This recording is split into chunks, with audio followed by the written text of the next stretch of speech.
Si tu as mal au bas du dos, aujourd'hui je vais t'apprendre 4 techniques qui visent à faire craquer, décompresser et mettre ta colonne vertébrale en traction pour que tu te sentes mieux le plus rapidement possible.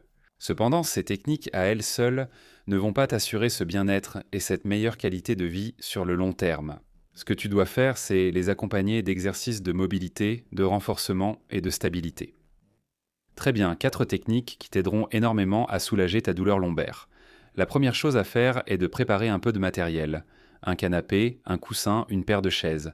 Nous allons commencer par la plus simple, qui est une traction lombaire très efficace que j'utilise très souvent. Je trouve un endroit où m'appuyer. En gros, ce que nous allons faire, c'est trouver des chaises qui soient à peu près à la hauteur de nos hanches ou un peu plus haut. Poser nos mains dessus. Celles-ci sont un peu souples, mais si elles sont rigides chez toi, c'est encore mieux.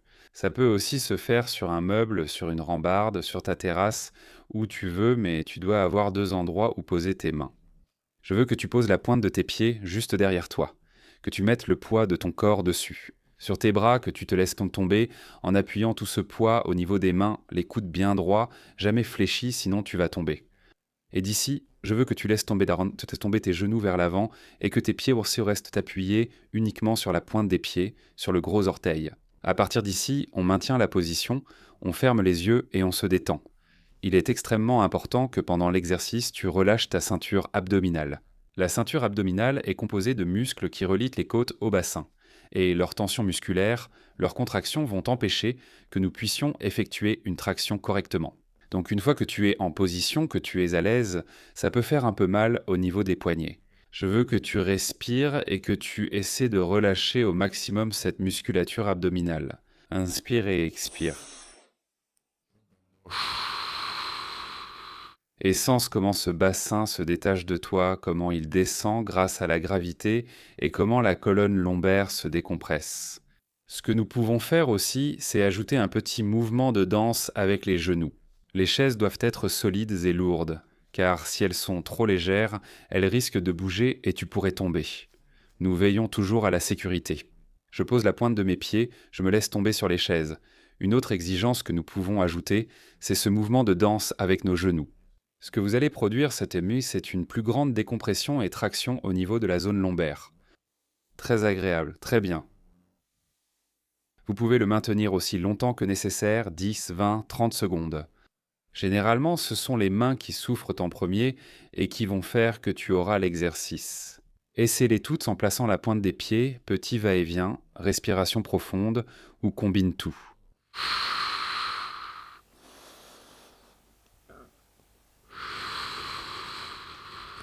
C'est excellent si tu arrives à te concentrer au niveau de la ceinture abdominale, et cela peut te procurer de très bonnes sensations ainsi qu'un soulagement immédiat de la douleur. Pour la technique suivante, on enlève les chaises et on s'assoit par terre. Deuxième technique où l'on travaille la rotation lombaire. Tu peux la faire aussi bien par terre que sur le canapé ou sur le lit. N'importe quel endroit où tu peux poser tes fesses, tes bras et tes jambes. Pour cela, on va placer les bras juste derrière nous. À toi de choisir. Moi, par exemple, je vais commencer par le côté gauche. Je vais étendre une de mes jambes et je place la jambe opposée. Tu peux la placer au niveau du genou pour commencer, puis changer cet appui pour essayer différentes rotations, puisque les sensations peuvent beaucoup changer selon l'endroit où tu places ce piétin. À partir d'ici, mon bras gauche va se placer aussi loin en arrière que possible. Je vais avancer un peu, aussi loin en arrière que possible, complètement tendu, jamais fléchi. Et à partir d'ici, je vais utiliser mon coude droit pour faire levier sur le genou gauche. Je pose ce coude, le bras complètement tendu, et ce que je fais, c'est tourner complètement, regarder, c'est très important, diriger le regard vers l'arrière. Parce qu'il existe une grande synergie entre les régions cervicales, dorsales et lombaires. Je reviens à la position initiale, j'inspire et d'ici, le coude fixe le genou gauche. Et je tourne autant que possible pour regarder en arrière. Le coude fixe et en même temps pousse la jambe de l'autre côté. Ce qui ne doit jamais se décoller, c'est la fesse gauche du sol. J'inspire, j'expire, j'inspire. Très bien, on peut entendre un petit craquement, une manipulation vertébrale accompagnée d'un grand soulagement. On inspire, on expire, on tourne. on expire. On va en faire une de plus, on ramène au centre, j'appuie vraiment très fort avec ce bras contre mon genou et je regarde en arrière. Je relâche, je change de côté pour travailler aussi la rotation de l'autre côté. Maintenant, au lieu de placer le pied au niveau du genou, je le mets un peu plus bas. Tu verras que les sensations changent. Parce que le bras de levier est différent selon la flexion de la hanche. Même paramètre, mon bras droit se place bien en arrière. Ici, tu peux le voir sur cette caméra latérale. Mon avant-bras gauche, plus vraiment le coude, s'appuie maintenant sur le genou. Je prends de l'air depuis cette position, je relâche et je tourne le plus possible vers l'arrière en regardant le plus loin possible derrière. Je maintiens la position et je reviens. Personnellement, j'aime mieux cette flexion, moins de flexion du genou me donne de meilleures sensations.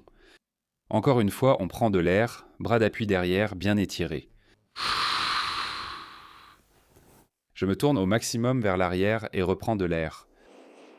Je relâche mon bras gauche, je le pose sur ce genou, mon tronc se tourne au maximum. Très bien, on pourrait essayer à nouveau avec un peu moins de flexion.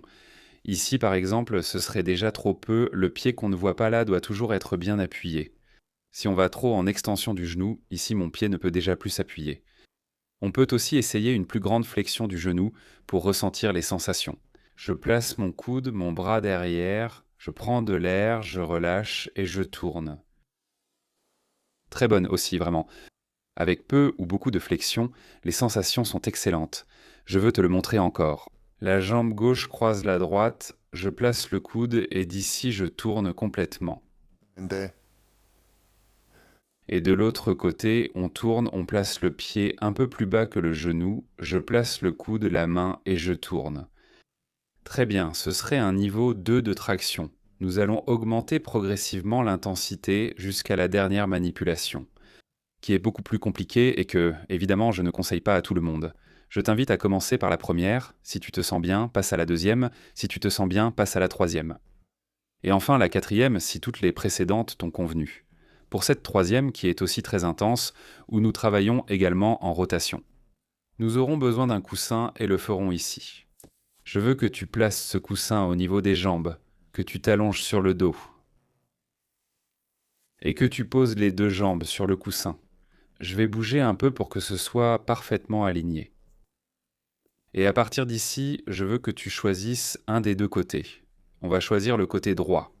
Regarde bien, je vais lever cette jambe vers la poitrine. À partir d'ici, ma main gauche attrape le genou droit et le tire vers l'intérieur, jusqu'à ce que ce genou touche le sol. L'un des points les plus importants pour moi, parce qu'en faisant ce mouvement, tout se décale un peu. C'est tout d'abord que la jambe du dessous reste complètement tendue sur le coussin. Car cela permet une légère flexion latérale de la colonne lombaire, comme si elle s'ouvrait vers le plafond. Et deuxièmement, que le pied soit accroché derrière le genou. En fait, tu vas le sentir. Ici, il y a peu de tension. Et juste quand tu le mets, il y a beaucoup de tension. À partir d'ici, ma main gauche s'appuie au niveau du genou. Elle peut être un peu plus haut, un peu plus bas. Comme nous l'avons vu précédemment, la sensation change légèrement. Je vais la placer ici. Que tes doigts touchent au moins ce genou. Avec le bras opposé, cela devient intéressant. Nous allons ouvrir au maximum. Très bien. De l'autre côté. Il est essentiel que la jambe droite reste en place, sinon on perd toute la tension. Le bras s'ouvre. Tu peux même prendre un petit poids dans ta main droite. En 90-90, qu'est-ce que ça veut dire? 90 au niveau du coude, 90 au niveau de l'épaule. On laisse tomber ce bras. Et à nouveau, je l'accompagne du regard. Parce que le travail de toute la colonne en même temps est extrêmement important pour atteindre un maximum de mobilité. Et obtenir ce craquement, cette sensation de déblocage articulaire. Ma jambe du dessous n'est pas complètement tendue, mais légèrement fléchie. Ma jambe du dessus est fléchie. Ma main gauche est posée sur le genou. Le bras droit s'ouvre. J'inspire. J'expire. Très bien, j'inspire. J'expire. Encore une.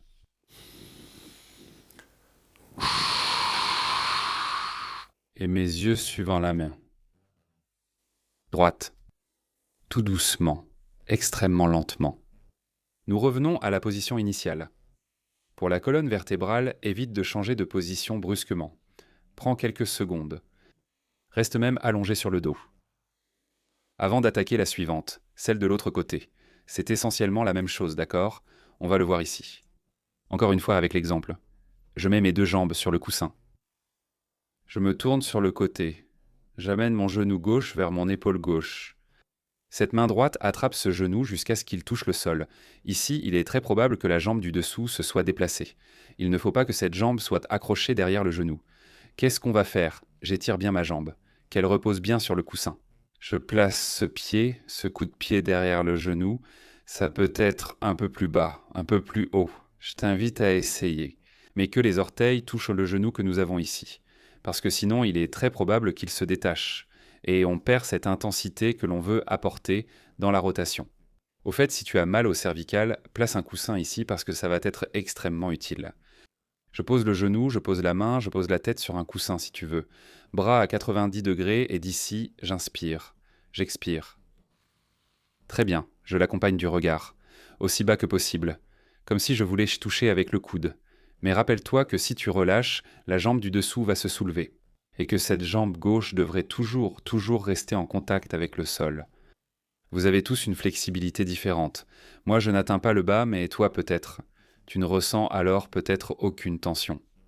Je t'invite à poursuivre et à pratiquer la dernière technique, la plus intense. Je maintiens la position.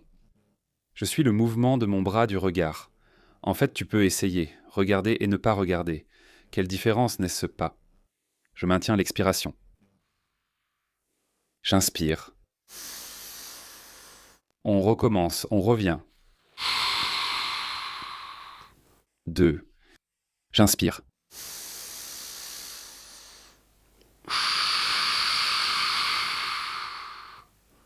3. Une dernière.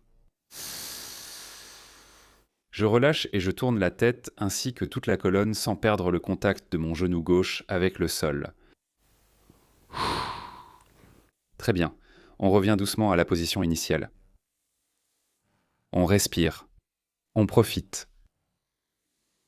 Bonne mobilisation. Tu as sûrement fait craquer une vertèbre. On a obtenu un petit craquement, un certain soulagement momentané ou temporaire. N'oublie pas l'importance capitale de l'exercice pour maintenir ce bien-être tout au long de la vie. Troisième technique déjà terminée. Qu'en as-tu pensé? Bien? Mal? Passons à la quatrième, plus compliquée comme je te l'ai dit. Je te propose de la faire seulement si celle-ci t'a été bénéfique. Tu as eu de bonnes sensations parce que c'est quelque chose d'extrêmement difficile. Nous allons nous mettre sur le ventre. Personnellement, je l'appelle le scorpion. Je te recommande de la faire près d'un mur pour pouvoir garder une bonne position au niveau des jambes. C'est ce que je vais faire. Je me place avec les jambes posées au sol, les pointes des pieds au niveau du mur. Et les bras doivent être placés de chaque côté de ton corps. Tu peux aussi le faire sur le lit. L'idéal, c'est d'avoir une surface un peu plus souple pour ne pas avoir mal au niveau des appuis. À partir d'ici, regarde bien. Nous allons commencer par une rotation vers le côté droit. Je veux que tu regardes bien comment je fais. Je baisse ma jambe droite, je la pose au sol. Et ma jambe gauche, son genou, s'appuie au niveau du pied. Nous allons le refaire. Mes deux pieds sont appuyés contre le mur. Je baisse ma jambe droite, et ma jambe gauche se place juste appuyée au niveau du pied. Comme tu peux le voir sur cette caméra latérale, si tu as du mal avec cette position de départ, cela veut dire que cette technique ne te convient plus. On peut demander à quelqu'un d'autre de t'aider. Mais l'idéal, c'est que tu puisses y arriver par toi-même. Si tu n'y arrives pas, c'est que tu manques de rotation de hanche. À partir d'ici, on se place avec les bras de chaque côté. Ici, 90, 90 à nouveau. On pose la tête. Et regarde bien ce que je veux. Je veux que le pied gauche s'approche le plus possible du sol. J'appelle ça le scorpion. On va pivoter sur mon genou droit, tourner au maximum. Et mon pied gauche, il tourne sans cesse. Le plus possible jusqu'à ce que je sente que je ne peux plus. Par exemple, ici, je suis déjà au maximum. Une grande tension à l'avant de ma hanche. À gauche, et une grande mobilisation au niveau lombaire. J'inspire et je reviens doucement. Doucement, en contrôlant le mouvement. Ça aussi, ça va être difficile. On relâche. Et tu emmènes ce pied aussi loin que tu peux. Moi, par exemple, ici, je ne peux plus aller plus loin. L'avant de ma cuisse s'étire beaucoup, ma hanche aussi. Et j'ai la sensation qu'il y a une limite à cet endroit. La tête, je ne l'ai pas dit, je te recommande de la poser du côté vers lequel on va. C'est-à-dire, je déplace mon pied gauche vers la droite. Donc je pose le côté droit de ma tête. J'inspire. On relâche. Très bon travail combiné de rotation et d'extension. Encore une. Je reviens doucement. On relâche. Réservé aux plus jeunes, aux plus audacieux, ou ceux ayant réussi les 3 techniques précédentes sans problème. Très bien, nous en avons fait 4. Tu peux en faire jusqu'à 10. Maintenant, je vais te donner une petite idée sur le dosage. Je remets les jambes comme avant. Et maintenant, je change l'appui. C'est-à-dire que mon pied gauche va vers le sol, mon genou droit s'appuie dessus. De la même manière, je mets cette jambe à la verticale. Et c'est la même procédure. D'accord ? Ce que nous cherchons, c'est que mon pied droit touche le sol. Ou qu'il soit le plus près possible. Je tourne la tête sur le côté. D'accord ? Je vais continuer à regarder vers le bas. Je fais ça avec ma main pour que le micro capte mieux le son. Et d'ici, ce qu'on va faire, c'est le même mouvement. Je pivote sur mon genou gauche. Je descends aussi bas que possible. Regarde, ici j'y arrive sans problème. J'ai moins de tension à l'avant. Et je ressens une plus grande mobilité. Il est probable que pendant ce mouvement, il y ait un craquement articulaire, un petit bruit, une décompression, et que tu te sentes mieux. Dans ce cas, note-le. Et répète-la jusqu'à 10 fois pour renforcer l'effet de l'exercice. Regarde ici si je touche. Parfait. Vamos a hacer 4 y vamos. Allons-y, Art. 3. Je touche en bas. Rotation.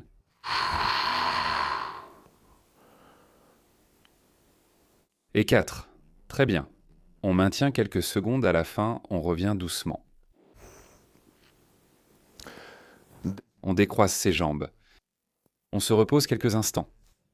On peut en profiter pour faire une position d'extension comme celle-ci, qui fait beaucoup de bien au dos, surtout si tu travailles assis toute la journée. Et on respire. Comment pouvons-nous faire ces tractions ? Comment pouvons-nous les travailler ? Eh bien, je te recommande de toutes les essayer, d'accord ? Si l'une d'elles te fait mal, n'avance pas à la suivante. Une fois que tu as trouvé les variantes qui te conviennent le mieux, je te recommande de les faire pendant la journée. 2, 3, 4 séries de 5 à 10 répétitions. Comme c'est un exercice qui vise à apporter du soulagement, tu n'as pas besoin de le répéter constamment. Contente-toi simplement de ceux qui te conviennent et répartis-les au cours de la journée. Parfois, il peut y avoir un petit craquement articulaire, un crack accompagné d'un soulagement de la douleur. Dans ce cas, tant mieux. Si ce n'est pas le cas, ce n'est pas grave non plus, car nous travaillons la mobilité articulaire. Et simplement travailler dans ces amplitudes peut déjà te faire te sentir mieux. Je veux juste te rappeler que pour un soulagement durable, nous ne devons pas seulement compter sur ce type de technique, ni sur les massages, ni sur les comprimés, ni sur les infiltrations, mais nous devons soutenir ce type de technique avec une bonne base d'exercice. Au revoir les amis. Sous-titré